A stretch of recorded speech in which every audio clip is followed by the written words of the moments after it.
Bienvenue une fois de plus dans notre programme d'information Magnificat.tv, dédié à l'actualité de l'Église. Nous sommes aujourd'hui le 24 septembre 2025 et voici les titres de notre journal. L'actualité principale de la semaine a été la publication d'un livre sur le pape Léon XIV, accompagné d'une longue interview sur l'actualité. Ce journal télévisé vous en présentera les points saillants. La question de la synodalité est abordée dans l'interview. Le pape affirme qu'il s'agit d'une attitude et que l'Église ne deviendra pas une démocratie. Le pape aborde également la question du rôle des femmes dans l'Église. Il suivra l'exemple de François et n'aura pas de diaconesse, du moins pour l'instant. Il n'y aura pas non plus de changement pour l'instant à la doctrine de l'Église sur les actes homosexuels et l'acceptation du mariage homosexuel.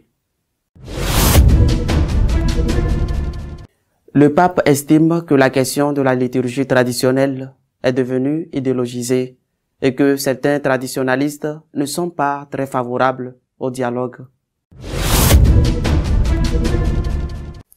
Elise Ann Allen, journaliste américaine bien connue, a publié un livre sur le pape Léon XIV, citoyen du monde, missionnaire du XXIe siècle, débat éditorial, qui est particulièrement pertinent car il contient la première interview approfondie donnée par le pontife, dans laquelle il parle de certaines des questions les plus controversées. L'une des premières questions que Madame Allen pose au nouveau pontife porte sur sa compréhension du rôle de la papauté. À cette question, le pape répond qu'il commence tout juste à apprendre, car je ne fais que commencer. Être pape, ajoute-t-il, appelé à confirmer les autres dans leur foi, ce qui est l'aspect le plus important, c'est aussi quelque chose qui ne peut se produire que par la grâce de Dieu. Il n'y a pas d'autre explication. Le Saint-Esprit est le seul moyen de l'expliquer. J'espère pouvoir confirmer d'autres personnes dans leur foi, car c'est le rôle fondamental du successeur de Pierre. Léon XIV répond à la question de savoir si ce qui se passe à Gaza constitue un génocide. Le mot génocide est de plus en plus utilisé.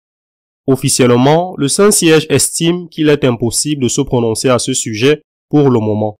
Il existe une définition très technique de ce que pourrait être un génocide, mais de plus en plus de personnes soulèvent la question, notamment deux groupes de défense des droits de l'homme en Israël.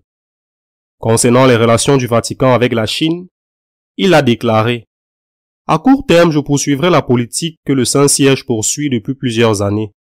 Je suis également en dialogue constant avec divers Chinois des deux côtés sur certains des problèmes existants, tout en respectant un groupe important de catholiques chinois qui depuis de nombreuses années subissent une forme d'oppression ou des difficultés à vivre librement leur foi. »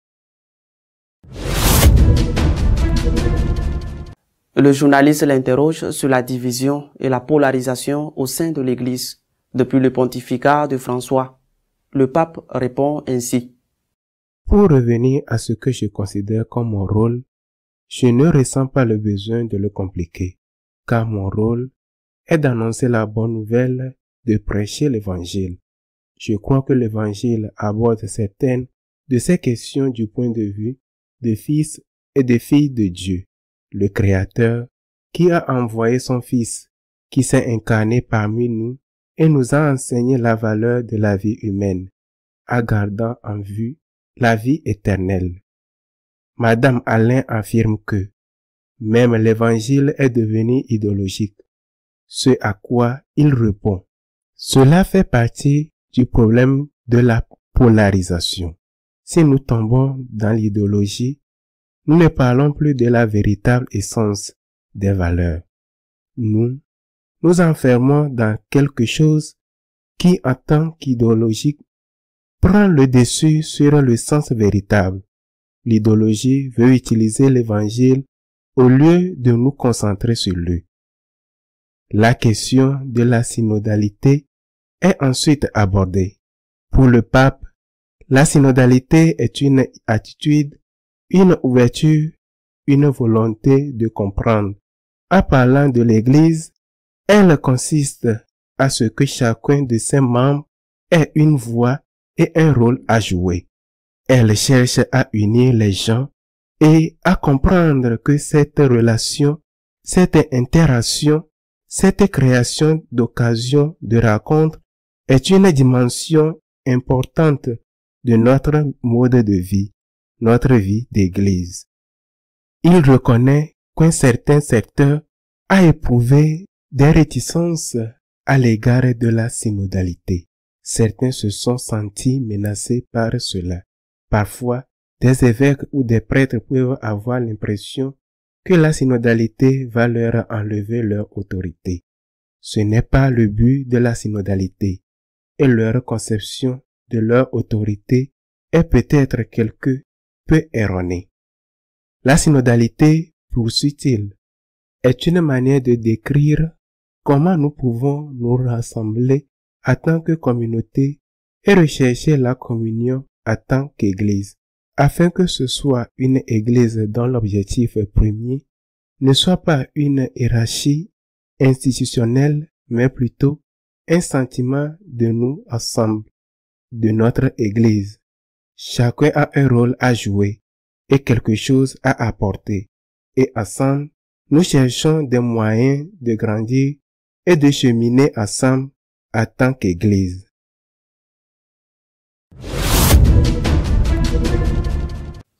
Le rôle des femmes dans l'Église et la possible création d'un diaconat féminin sont également abordés dans l'interview et le pape suit l'exemple de son prédécesseur.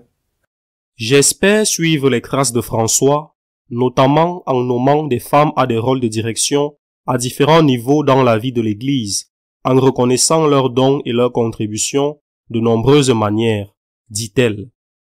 Il ajoute, la question devient controversée lorsqu'elle est abordée spécifiquement. Le synode avait évoqué spécifiquement l'ordination, peut-être de femmes diâtres, sujet d'église depuis de nombreuses années. Plusieurs commissions ont été nommées par différents papes pour traiter cette question. Pour l'instant, je n'ai pas l'intention de modifier l'enseignement de l'Église à ce sujet. Après avoir suggéré que le diaconat masculin ne s'est peut-être pas encore développé en de nombreux endroits, et s'être demandé si le diaconat féminin ne servirait pas à cléricaliser les femmes, il revient sur l'idée qu'il ne va rien changer pour l'instant. C'est ainsi que je vois les choses actuellement. Je suis bien sûr disposé à continuer d'écouter les autres. Il existe des groupes d'études comme le Dicaster pour la doctrine de la foi qui continuent d'examiner le contexte théologique et l'histoire de certaines de ces questions. Nous suivrons ces pistes et verrons ce qui en ressort.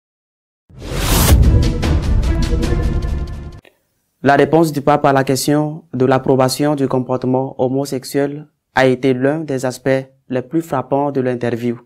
Le journaliste affirme que les gens ont senti que la question LGBTQ était abordée d'une manière différente, avec un ton différent sous François, et demande quelle sera votre propre approche. Je n'ai pas de plan pour l'instant, répond le pape. Je me souviens d'une remarque d'un cardinal d'Orient, avant que je ne devienne pape, selon laquelle le monde oriental est obsédé par la sexualité. Pour certains, l'identité d'une personne se résume à son identité sexuelle et pour beaucoup dans d'autres parties du monde, ce n'est pas une question primordiale quant à la façon dont nous devrions nous comporter les uns envers les autres. Il ajoute, comme nous l'avons vu au synode, tout sujet lié aux questions LGBTQ est très polarisant au sein de l'Église, pour l'instant compte tenu de ce que j'ai déjà essayé de démontrer et de mettre en pratique concernant ma conception du pape à ce moment précis de l'histoire. Je m'efforce de ne pas continuer à attiser la polarisation au sein de l'Église. Ce que j'essaye de dire, c'est ce que François a dit très clairement. Tout le monde, je dis tout le monde est invité. Mais je n'invite pas une personne en raison de son apparence à une identité particulière. J'invite une personne parce qu'elle a un fils ou une fille de Dieu. Tout le monde est le bienvenu et nous apprenons à nous connaître et à nous respecter les uns les autres. Les gens souhaitent un changement de doctrine de l'Église. Ils souhaitent un changement d'attitude. Je pense que nous devons changer d'attitude avant même de penser à modifier la position de l'Église sur un sujet donné. Je trouve très peu probable, surtout dans un avenir proche, que la doctrine de l'Église change.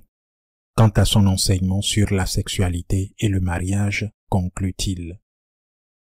Il aborde également la question du mariage homosexuel. J'ai parlé du mariage, comme l'a fait le pape François, de la famille, c'est-à-dire d'un homme et d'une femme engagés solennellement, bénis par le sacrement du mariage. Mais même en disant cela, je comprends que certains le prennent mal.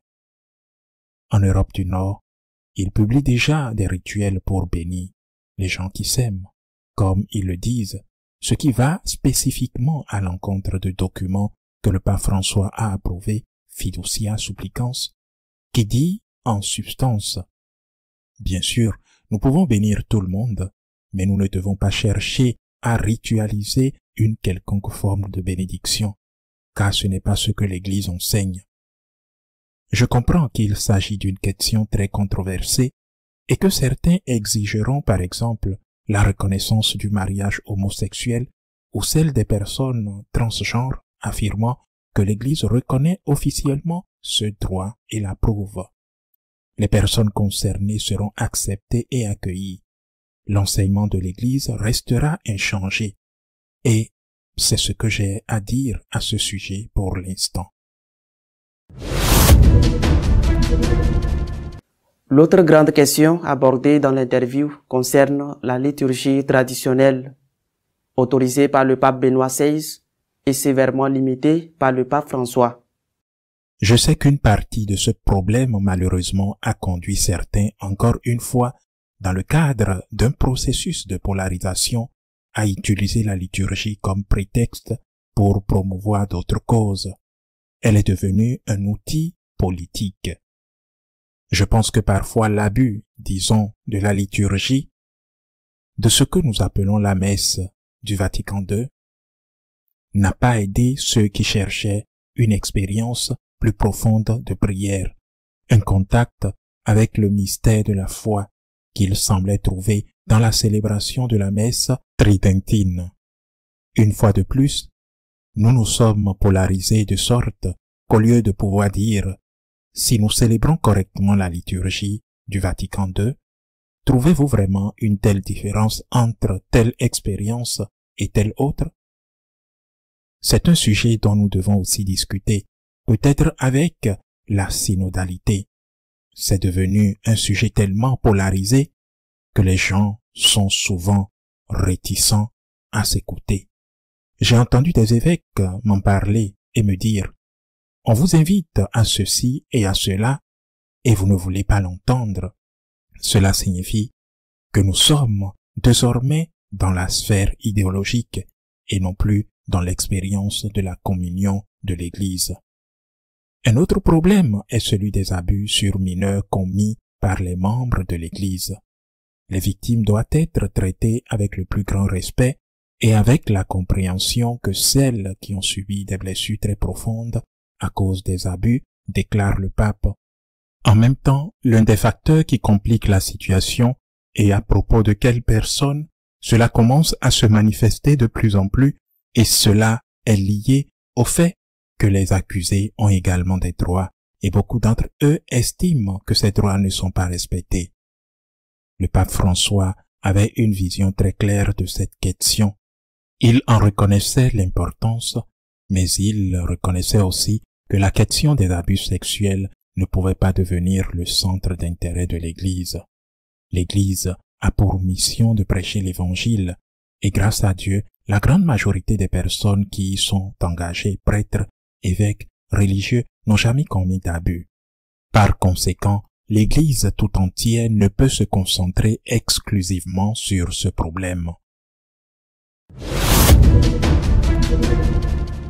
Notre éditorial de cette semaine est consacré à une réflexion sur les opinions du pape, reflétées dans l'interview publiée cette semaine. La première grande interview importante accordée au pape Léon XIV a été publiée. Elle est très intéressante. Elle révèle assez bien ce que sera, au moins, la doctrine de ce pontificat. Je ne sais pas si ce sera le gouvernement de ce pontificat, du moins pendant la première étape, car nous sommes, selon toute vraisemblance, face à un long pontificat. Et je pense que pour la comprendre, pour aller au fond de cette interview que je recommande de lire, il faut utiliser 3 clés d'interprétation. La première, bien sûr, ce sont mes opinions personnelles. La première est que, même si l'interview a été réalisée avec le pape Léon, on dirait qu'elle a été réalisée avec le pape François. Pourquoi? Parce que le pape Léon fait continuellement référence au pape François. Par exemple, le pape François a fait cela et je vais continuer à le faire, comme nommer des femmes à des postes importants dans l'Église. Ou bien, le pape François n'a pas fait cela et je ne le ferai pas non plus, comme modifier la morale sexuelle, en particulier en ce qui concerne les relations homosexuelles ou l'ordination des diaconesses. Le pape François a fait cela, je vais continuer à le faire. Le pape François ne l'a pas fait, je ne le ferai pas non plus. Pourquoi le pape Léon fait-il cela? Pourquoi ces références constantes au pape François? Bien sûr, chacun peut avoir son opinion. La mienne est qu'il s'agit d'une tentative pour assurer la partie la plus libérale de l'Église en leur disant « Je n'introduis pas de changement. Je ne vais pas plus loin que ce qu'a fait François, comme vous le souhaiteriez. Peut-être, mais vous devez rester calme. Vous devez rester calme, car nous ne pouvons pas aller plus loin. Nous devons consolider ce qui a déjà été accompli et nous ne pouvons pas remuer davantage le nid de guêpe, car cela provoquerait un schisme. Cela ressemble à ce qu'a dit récemment le cardinal jésuite Ulrich, à savoir que le pape Léon interprète les mêmes paroles que le pape François, mais avec une autre musique. Cela peut être une clé pour interpréter cette importante interview, je le répète, dans laquelle le pape François est continuellement cité et mentionné. Une autre clé d'interprétation dans les questions débattues, le pape Léon introduit ce concept: la doctrine ne sera pas modifiée pour l'instant, pas pour le moment, pas à court terme. Pourquoi fait-il cela? D'une part, parce qu'il veut rassurer les conservateurs en leur disant que la doctrine ne sera pas modifiée, qu'ils peuvent être tranquilles, que rien ne changera. Mais d'autre part, il veut également rassurer les libéraux en leur disant que cela pourrait être temporaire. Il ne dit pas que cela sera temporaire. Il dit que cela pourrait être temporaire, que cela pourrait l'être. Pour l'instant, cela ne signifie pas que cela le sera plus tard. Cela signifie littéralement ce qu'il dit. Pour l'instant, non. Pour l'instant, il n'y aura pas de diaconesse. Nous allons étudier la question. Il y a des commissions d'études. Pour l'instant, cela ne sera pas abordé. Pour l'instant, le concept de bonté ou de malice des relations homosexuelles ne sera pas abordé. Pour l'instant, non. Je le répète, cela ne signifie pas que cela le sera plus tard. Il dit, pour l'instant non. Cela rassure certains et rassure d'autres, ou peut-être ne rassure-t-il personne. Troisième élément clé, le pape Léon, dès le début, dès son premier discours, a clairement indiqué qu'il recherchait l'unité de l'Église, ce qui est magnifique. Et dans cette interview, il revient sur ce sujet, mais sous un autre angle, en disant que l'Église est très polarisée. En d'autres paroles, au lieu de dire que l'Église est très divisée, il dit qu'il y a des extrêmes dans l'Église, qu'elle est très polarisée et qu'il faut éviter tout ce qui pourrait contribuer à accroître cette polarisation.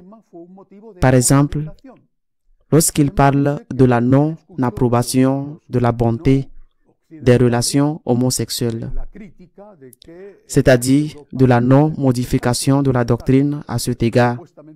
Il cite comme exemple ce qui s'est passé lors du dernier synode, qui n'était pas un synode réservé aux évêques, et dit que lors de ce synode, ce sujet a été motif de polarisation. En outre, il dit avoir entendu des évêques non occidentaux critiquer le fait que l'Europe, les pays occidentaux, prétendument démocratiques, étaient très obsédés par la question du sexe et que par conséquent, introduire ce sujet maintenant contribuerait à la polarisation, à la division et qu'ils ne voulaient pas le faire. Naturellement, cela soulève une autre question.